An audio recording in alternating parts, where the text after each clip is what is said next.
notre verset à mémoriser. Demandez, continuez à demander et vous recevrez. Cherchez, persévérez dans votre recherche et vous trouverez. Frappez, insistez et la porte vous sera ouverte. Car toujours, celui qui demande finit par recevoir, celui qui cherche finit par trouver, et à celui qui frappe avec insistance, la porte est ouverte. Nous sommes le samedi saint. Et si vous vous souvenez, on a étudié cette semaine, juste avant la croix, y compris la croix, quand on a étudié l'évangile de Marc. Et on a parlé que c'était le lundi quand Jésus est entré dans la ville et qu'est-ce qu'il a fait dans les journées. Et c'était le dernier repas, c'était jeudi soir. Et il était arrêté le jeudi soir et puis il était amené devant le Saint-Hédrin et tout ça. Il était crucifié. C'était vendredi saint qu'on a fêté hier. Ce jour-là, donc samedi toute la journée, le samedi saint, c'était une période vraiment, vraiment sombre pour les disciples. Ils avaient que des doutes. En fait, qu'est-ce qui s'est passé? Ils n'ont rien compris. Mais heureusement, il y avait un dimanche matin qu'on va fêter demain. On va fêter Pâques demain. Parce que Jésus est ressuscité, il n'a pas resté dans le tombeau. Et c'est un sujet qui revient si vous avez fait attention à la parole des chants qu'on a chantés. Presque deux chants, au moins 2 chants de 4 qu'on a chantés ce soir parlaient de la croix et l'importance de la croix. Et merci pour la croix et pourquoi c'est si important. Pourquoi c'est important la résurrection. Et c'est un sujet qui va revenir encore aujourd'hui dans notre étude aussi. Parce que c'est le centre de notre foi, c'est le centre de l'évangile, de la bonne nouvelle de Dieu, que Jésus est mort et il est ressuscité, et les conséquences de ça pour nous, qu'on est en train d'étudier, on est en train de comprendre plus en plus qu'est-ce que ça veut dire pour nous. Donc j'ai pas de message spécifiquement sur Pâques ce soir, mais c'est un sujet qui de toute façon qui revient régulièrement, et il n'y a pas très longtemps, c'était novembre, je pense, octobre, novembre, décembre, qu'on a étudié la semaine sainte dans l'évangile de Marc, donc c'est quelque chose de relativement récent qu'on a vu ensemble. Et peut-être vous vous rappelez encore les détails un peu. Donc on va avancer avec la lettre Romains, et ce soir on va essayer de finir le chapitre 4. Donc mais on peut rappeler qu'est-ce qu'on a vu il y a 2 semaines. On a regardé les 5, c'était même pas les premiers 5, on a regardé 5 versets. Je me souviens plus, c'était de 3 à 8 ou quelque chose comme ça au début du chapitre 4. Et on a vu 2 vérités vraiment, vraiment fondamentaux dans ces quelques versets. Et Paul nous a parlé, donc premièrement, Paul nous a parlé de la différence entre les œuvres et la grâce. On a vu que les œuvres, c'est comme un contrat de travail. J'accomplis certaines tâches et mon employeur me paye selon les conditions de mon contrat. Nous, les êtres humains, on aime bien, nous avons tendance d'approcher Dieu avec cette mentalité. Seigneur, si je vais te prier tous les jours si tu m'aides dans cette situation. Ou on a tendance aussi d'essayer d'acquérir la faveur de Dieu par nos bonnes actions. On prie, on essaie d'aimer tout le monde, on soutient financièrement les démunis, on aide les personnes âgées à traverser la route, vous connaissez ça, c'est classique, etc. Mais le problème, c'est que Dieu ne veut pas de nos bonnes œuvres. C'est pas ce qu'il veut. Et on a vu il y a 2 semaines qu'il est carrément dégoûté quand la motivation derrière nos actes est d'acquérir sa faveur. On fait ça pour avoir sa grâce. On veut travailler pour sa grâce. Dieu déteste ça.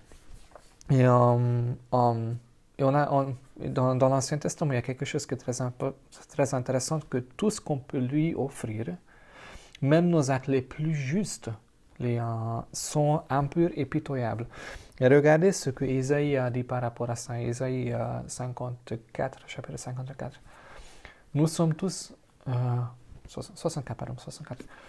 Nous sommes tous impropres à ton service, comme un objet impur, et toutes nos belles actions sont aussi répugnantes qu'une linge tachée du sang. Nos fautes nous importent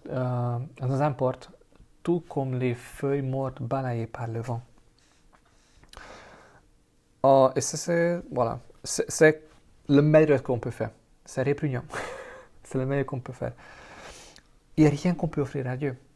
Rien ne peut atteindre à la hauteur de sa sainteté. Et c'est pourquoi Dieu a fait un autre chemin. C'est le chemin de la grâce qu'on a regardé il y a 2 semaines. La grâce, c'est quand on reconnaît notre état dépourvu et on cherche refuge auprès de Dieu. C'est pas fondé sur nos mérites, mais sur son amour et sa grâce, sur la personne de Dieu. C'est le chemin qui plaît à Dieu. Car c'est un Dieu qui prend plaisir en offrant sa miséricorde. C'est un autre prophète de l'Ancien Testament qui a dit: quel est le Dieu semblable à toi, qui efface les fautes et qui pardonne les péchés du reste de ton peuple qui t'appartiennent? Toi, tu n'entretiens pas ta colère à jamais, mais tu prends ton plaisir à faire grâce. C'est quelque chose qui est vraiment, vraiment important par rapport au caractère de Dieu. Donc, on a vu que la condition d'acquérir et marcher dans la faveur de Dieu, c'est une foi authentique.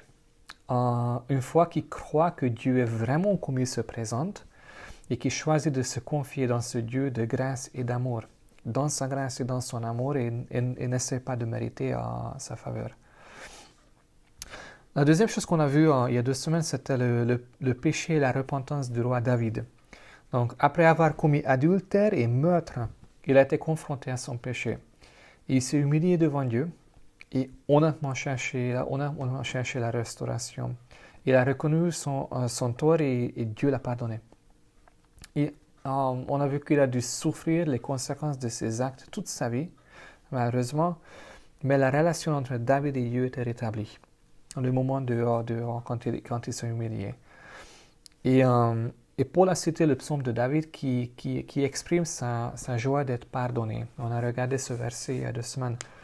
Heureux ceux dont les offenses ont été pardonnées et dont les péchés ont été couverts. Heureux l'homme au compte de qui le Seigneur ne porte pas de péché. On a vu que David a bien compris l'importance de ces paroles et la joie qui suit la repentance et la restauration avec Dieu. Et ce qu'on va faire ce soir, ce qu'on a regardé il y a 2 semaines, ce soir, on va regarder à partir de verset 9, donc dans l'Épître aux Romains chapitre 4. Ce que Paul va faire, il va continuer à nous parler de l'exemple d'Abraham. Donc, il y a 2 études en arrière, on a passé toute une étude dans l'Ancien Testament, on a parcouru une partie de la vie d'Abraham, pas la totalité. Et on a vu que la justice lui était donnée à cause de sa foi. Il était déclaré juste à cause de sa foi. Et avant même que les promesses ne soient accomplies.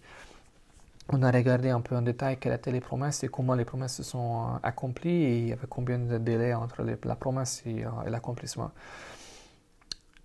Mais Dieu n'a pas donné que des promesses à Abraham, il a donné aussi des commandes, et une des commandes qu'il a données, qu'il devait se circoncire. Et pas lui, mais tous les hommes avec lui et tous ses descendants. Et pour l'histoire, on va revenir de nouveau dans l'Ancien Testament, et on va lire de cette commande de la part de Dieu. Donc on va revenir en Genèse chapitre 17, et vous allez voir ça sur l'écran. Donc, lorsque Abraham fut âgé de 99 ans, 99 ans, l'Éternel apparut à Abraham et lui dit: je suis le Dieu Tout-Puissant. Marche devant moi et je sois intègre. J'établirai mon alliance entre moi et toi, et je te multiplierai considérablement. Abraham tomba le visage contre la terre, et Dieu lui dit: voici quelle est mon alliance avec toi. Tu deviendras le père d'un grand nombre de nations. On ne t'appellera plus Abraham, mais ton nom sera Abraham, car je te rends père d'un grand nombre de nations. Je te ferai beaucoup proliférer, je ferai de toi des nations et des rois seront issus de toi. J'établirai mon alliance entre toi et moi, ainsi que tes descendants après toi, au fil des générations. Ce sera une alliance perpétuelle en vertu de laquelle je serai ton Dieu et celui de ta descendance après toi. Je te donnerai à toi et tes descendants après toi le pays où tu séjournes en étranger, tout le pays de Canaan. Il sera leur propriété pour toujours et je serai leur Dieu. Dieu dit à Abraham, et continue. Quant à toi, tu garderas mon alliance, toi et tes descendants après toi au fil des générations. Voici quelle est mon alliance, celle que vous garderez entre moi et vous, ainsi que ta descendance après toi. Tout garçon parmi vous sera circoncis. Vous vous circoncirez sera un signe d'alliance entre moi et vous. À l'âge de 8 jours, tout garçon parmi vous sera circoncis, et ce à chacune de vos générations, qui soit né de chez toi et qui ait été acheté en étranger, en dehors de ta descendance. On devrait circoncire celui qui est né chez toi et celui qui t'a acheté. Mon alliance sera inscrite dans votre chair comme une alliance perpétuelle. Un homme incirconcis qui n'aura pas été circoncis dans son corps sera exclu de son peuple. Il aura violé mon alliance. Oui, jusque-là. Donc c'est quelque chose d'intéressant. Dieu a écrit son alliance sur les corps même d'Abraham et tous ses descendants. Et les Juifs pratiquent la circoncision jusqu'aux nos jours. Aujourd'hui, et presque chaque génération depuis 4000 ans. C'est quand même quelque chose. C'est presque 4000 ans. Et ça peut nous paraître quand même bizarre. On parle de la circoncision et tout ça, et vous savez exactement qu'est-ce que ça veut dire. Pour nos païens, ça peut être bizarre. Mais ce signe physique de l'alliance entre Dieu et les descendants d'Abraham est un point hyper important pour les Juifs. Les Juifs étaient remplis d'orgueil à cause d'être circoncis. Ils ont même utilisé l'expression incirconcis comme un mot dérogatoire contre les païens. Ils sont des chiens incirconcis, par exemple. Ils ont utilisé ça comme ça. Et Paul, ce soir, ce qu'on va regarder, c'est Paul un peu utiliser cette question. Est-ce que les Juifs avaient raison d'être remplis d'orgueil à cause de leur circoncision? Et quel était le rôle de ce signe dans la vie d'Abraham? Et maintenant, on va commencer à lire dans Romains chapitre 4, à partir du verset 9. Une question se pose. Ce bonheur qui n'est réservé ce bonheur n'est-il réservé qu'aux Juifs ou bien est-il aussi accessible à tous les hommes? Ou littéralement, dans notre traduction, ce bonheur est-il que pour les circoncis ou bien est également pour les incirconcis? Nous disons qu'Abraham a été déclaré juste parce que Dieu a porté son acte de foi à son crédit. À quel moment cela s'est-il passé? Avant ou après le rite de la circoncision? Dieu l'a déclaré juste avant qu'il ne soit circoncis et lui a donné ensuite le signe de la circoncision. Elle devrait être un sceau de la justice qu'il avait déjà reçu avant sa circoncision par la confiance placée en Dieu. C'est pourquoi il devint le Père des croyants de tous les peuples qui sont appelés justes à cause de leur foi, sans être obligés de se faire circoncire. Et il devint aussi le Père des Juifs, de ceux qui se contentent pas seulement du signe rituel extérieur, mais qui marchent sur les traces de l'homme de foi que fut Abraham, et qui croient comme il a cru avant d'être circoncis. Car la promesse de recevoir le monde en héritage ne fut pas donnée à Abraham et à ses descendants à cause de son obéissance à la loi, mais parce qu'il fait confiance à Dieu. Voilà pourquoi il fut agréé par Dieu.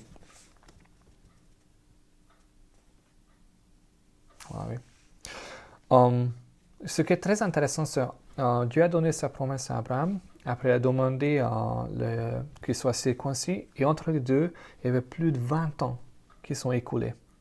Donc Dieu n'a pas demandé ça tout de suite. Il a donné sa promesse, et plus de 20 ans après, il a donné cette commande d'être circoncis. On voit que ce rite n'a rien à voir avec la justice d'Abraham qu'il a déjà reçue quand il a mis sa foi en Dieu, mais c'était juste un signe simple de sa foi déjà existante. Pourquoi est-ce que c'est important? Pourquoi Paul insiste Parce que la promesse que Dieu a donnée à Abraham appartient aussi à tous ses descendants.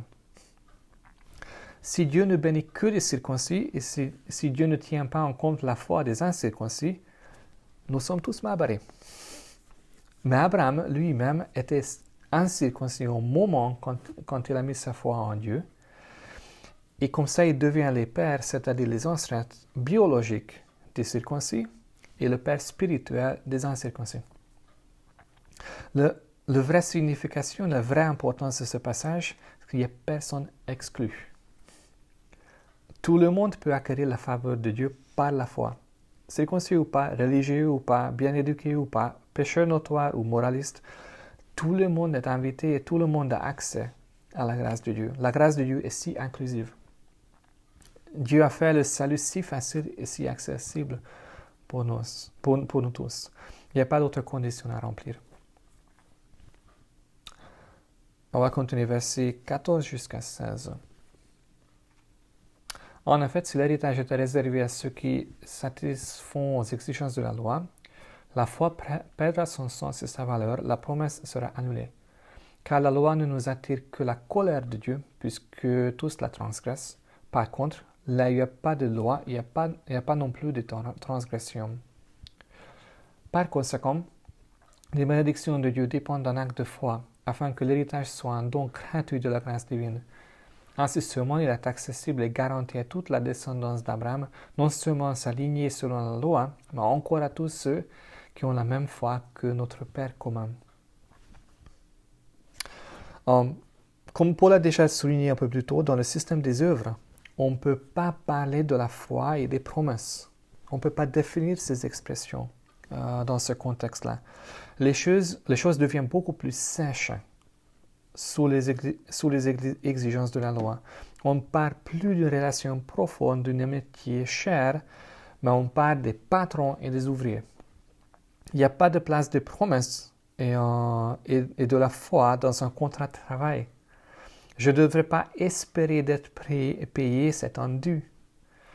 Et mon patron ne me donne plus de ses promesses, de sa bienveillance, et me donne un contrat avec ses exigences. C'est complètement différent, c'est rien à voir entre les deux. Il y avait un autre gros problème que Paul a souligné juste ici avec l'attitude des œuvres, qu'on ne peut pas toujours accomplir parfaitement ce que la loi nous demande. On ne peut pas faire ça sans faute. Et le problème est que sous la loi, nos échecs invoquent la colère de Dieu et non sa bienveillance et sa justice. Il faut passer à autre chose si on veut effectivement marcher sous la bienveillance de Dieu, parce que la loi ne va pas nous aider. En fait, ce sera encore pire. Et quand j'ai préparé l'étude, j'ai réalisé qu'en fait, le plus je lis l'Épître aux Romains, le plus je suis reconnaissant pour la grâce, parce que je réalise plus en plus qu'on sera vraiment perdu sous la loi. Si Dieu voulait qu'on l'approche sous la loi. Verset 17 jusqu'à 22. N'est-il pas écrit: Je t'ai établi père d'une multitude de peuples. Et notre Père à tous. Et comment il est devenu? Parce qu'il a fait confiance à Dieu qui donne la vie aux morts et fait sortir l'être du néant. Là où toute espérance paraissait insensée, il a espéré et s'est cramponné avec la foi à cette promesse. Nombreuse sera ta descendance. Ainsi, il est devenu le père de multitude des peuples. Naturellement, il savait qu'il était presque centenaire, son corps n'avait plus le pouvoir de procréer. Il savait aussi que Sarah n'était plus en état d'avoir des enfants. Mais toutes ces considérations ne l'ont pas fait vaciller dans sa foi. S'appuyant sur la promesse divine, il ne succomba pas au doute. Puisant sa force dans la foi, il fit honneur à Dieu, étant pleinement persuadé que Dieu est capable de tenir parole et d'accomplir ce qu'il a promis. C'est précisément cette attitude qui lui attira la bienveillance divine. Cette foi lui fut créditée comme justice et lui valut d'être déclaré juste. Wow! Ce qu'on vient de dire, c'est vraiment, vraiment impressionnant. Une foi absolument merveilleuse et glorieuse. Et on peut dire, wow, c'est un homme quand même. Je ne sais pas si vous avez déjà lu sa vie dans l'Ancien Testament. Parce que si vous avez déjà vu l'histoire de sa vie, on peut se poser des questions, mais est-ce qu'il n'est pas de la même personne? Parce que dans l'Ancien Testament, on peut avoir comme impression que Abraham n'était pas, que Paul a parlé de quelqu'un d'autre, parce que Abraham était ébranlé dans sa foi plus d'une fois. On va regarder un peu qu'est-ce qui s'est passé dans l'Ancien Testament. Donc, juste immédiatement après, Dieu a déclaré juste. Donc, on a vu qu'il a mis sa foi en Dieu et Dieu l'a déclaré juste. Le verset suivant qu'on trouve dans chapitre 15, dans Genèse, on trouve Abraham répondit, Seigneur éternel, à quoi reconnaîtrai-je que je le posséderai? C'est-à-dire la promesse et la descendance. C'est pas quelque chose d'une foi vraiment, vraiment grande. Quelques années plus tard, il y avait un moment que Sarah ne pouvait plus. Et c'est juste le chapitre suivant, donc c'est le chapitre 16 dans Genèse. On trouve Sarai, la femme d'Abraham, ne lui avait pas donné d'enfant, mais elle avait une servante égyptienne, du nom d'Agar. Sarai dit à Abraham, voici que l'Éternel m'a rendu stérile, et des relations avec ma servante, peut-être aurais-je par elle des enfants. Et Abraham écouta Sarai.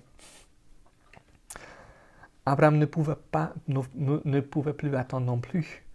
La suite de l'histoire, la servante est tombée enceinte et elle a donné naissance à Ishmaël. Et dans cette histoire, j'ai regardé cette pauvre jeune femme, Agar, elle n'avait pas tué dans cette histoire. Et puis dans le chapitre suivant, en chapitre 17, on trouve encore une autre histoire. Dieu dit à Abraham, quant à ta femme Sarai, tu ne l'appelleras plus Sarai, car son nom est Sarah. Je la bénirai et je te donnerai même un fils à travers elle. Je la bénirai et elle donnera naissance à des nations. Des rois seront issus d'elle. Et on voit la réaction d'Abraham. Abraham tomba le visage contre terre. Il rit et dit dans son cœur, un fils pourrait-il naître à un homme de 100 ans? Et Sarah, âgée de 90 ans, pourrait-elle mettre un enfant au monde? Abraham dit alors à Dieu, si seulement Ishmaël pouvait vivre devant toi. C'est un peu différent. Je ne sais pas si vous remarquez la différence entre le récit dans l'Ancien Testament et la façon comme Paul a décrit l'homme. Et pourquoi une telle différence entre les deux histoires? On peut voir que l'Ancien Testament n'est pas forcément honnête ou quelque chose par rapport à ça. Mais ce n'est pas le cas. Ce n'est pas un manque d'honnêteté de la part d'apôtres, c'est quelque chose de beaucoup plus glorieux. C'est une des merveilles de la grâce de Dieu. Non seulement elle nous rend justes, non seulement la grâce nous aide à traverser la vie, mais elle efface tout ce qu'on a raté pendant la vie sur la terre. La grâce de Dieu, c'est comme un tamis. Donc, j'ai vu Raphaël jouer au sable. Il a un petit tamis et il a séparé les petits cailloux dans le sable. Et en secouant le sable, les petits morceaux de sable ont tombé à travers le tamis et les petits cailloux ont resté sur la surface. La grâce de Dieu efface chaque péché, chaque moment de manque de foi, chaque moment d'incrédulité. Mais ce qu'elle fait, elle rend visible et elle exalte chaque pas de foi, chaque prière de foi, chaque acte d'obéissance, chaque victoire spirituelle. Le Nouveau Testament ne se souvient plus des erreurs et de l'incrédulité d'Abraham. C'est quelque chose de vraiment, vraiment intéressant et important. Mais il se focalise uniquement sur l'œuvre que Dieu avait accomplie dans sa vie. Et pourquoi c'est si important pour nous? Parce que ce serait exactement notre cas aussi. Après notre mort et tout ça, quand Dieu va regarder notre vie au ciel, il va pas regarder les détails quand on a échoué, quand on a raté, les années qu'on avait perdues. Ce qu'il va regarder, c'est ce qui reste sur la surface, ce qui a vraiment la valeur. Les autres, ce qui n'a pas de valeur, c'est complètement bluré, disparu, jamais complètement oublié. Mais il va exalter, il va montrer les valeurs, les choses qu'il a lui-même accomplies à travers nos vies et chaque fois qu'on était obéissant. versets 23 et jusqu'à 25, jusqu'à la fin du chapitre. Or, si l'Écriture note que sa foi fut portée à son crédit, ce n'est pas seulement à propos d'Abraham qu'elle le fait, c'est aussi pour notre instruction. Car nous aussi, nous serons acceptés par Dieu et déclarés justes si nous plaçons notre confiance en celui qui a ressuscité notre Seigneur Jésus-Christ d'entre les morts. Ne fut-il pas livré à cause de nos fautes et ressuscité afin que nous soyons déclarés justes aux yeux de Dieu? Dieu n'a pas de favori. S'il l'a fait pour Abraham, il le fera pour toi et pour moi aussi. C'est quelque chose, c'est vraiment bonne nouvelle. Et nous, ici dans le XXe siècle, nous avons beaucoup plus de raisons de mettre notre foi en Dieu qu'Abraham. Abraham a dû se confier dans un Dieu qu'il ne connaissait pas trop au début. Mais nous avons l'Évangile, nous avons traversé l'Évangile, nous avons étudié la vie extraordinaire de Jésus, nous savons qui Dieu est parce qu'on a vu Jésus, et le caractère même de Dieu était révélé en Jésus. Nous avons entendu le battement de son cœur et nous avons vu sa compassion et nous avons vu la manifestation ultime de son amour, sa mort sur la croix. On a étudié tout ça. Et si Abraham a mis sa foi en Dieu, nous avons encore plus de raisons de le faire. Et on voit que dans le cas d'Abraham, on voit que le résultat, la récompense qu'il a reçue était vraiment, vraiment grande. Et c'est notre cas aussi. Et la récompense que Dieu va nous donner, c'est vraiment un héritage et notre justice. On sera déclaré juste. Et on va arrêter là-bas, on va continuer en chapitre 5 la prochaine fois et j'aimerais terminer dans la prière.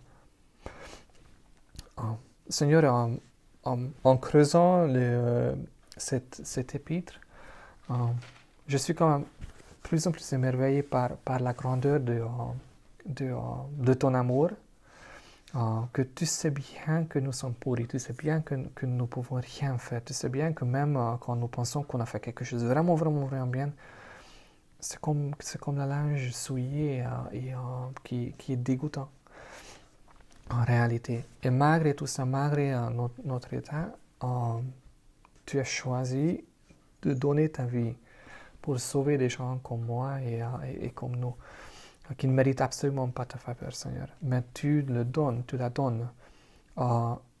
juste gratuitement et tout simplement parce que tu nous aimes. Seigneur, merci pour la possibilité de pouvoir être déclaré juste. Et je te remercie parce que c'est beaucoup plus que juste déclarer juste. C'est une façon de vivre une vie qui a un sens,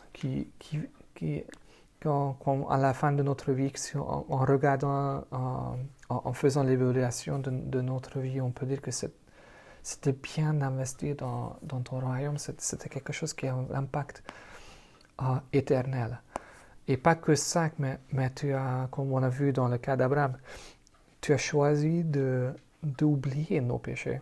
Tu as choisi d'oublier chaque fois quand nous avons manque de foi, chaque période d'incrédulité. Tu as choisi de juste regarder ce qui était bien, ce que tu as accompli dans nos cœurs et à travers de nos vies. Seigneur, cette grâce est vraiment, vraiment extraordinaire. Et je te remercie pour ça. Je te remercie aussi pour Vendredi Saint et plus spécifiquement dimanche matin, qu'on va fêter demain, Pâques, quand tu es ressuscité. Et à cause de ta résurrection, on va ressusciter avec toi aussi. J'aimerais prier un peu avec vous aussi, et je vous invite de prier un peu avec moi, si vous voulez. Seigneur, merci pour ce que tu as fait, et merci pour le fait que tu es allé jusqu'au bout. Tu n'as pas regardé le coût, tu as regardé vraiment les résultats. Que nous soyons déclarés justes et qu'on puisse profiter de ta présence jusqu'à l'éternité. Seigneur, on veut de nouveau nous consacrer à toi. On ne veut pas vivre pour nous-mêmes. Hein. On veut pas vivre une vie juste médiocre, mais on veut vivre comme tout ça, ce qu'on a vu, c'était vrai.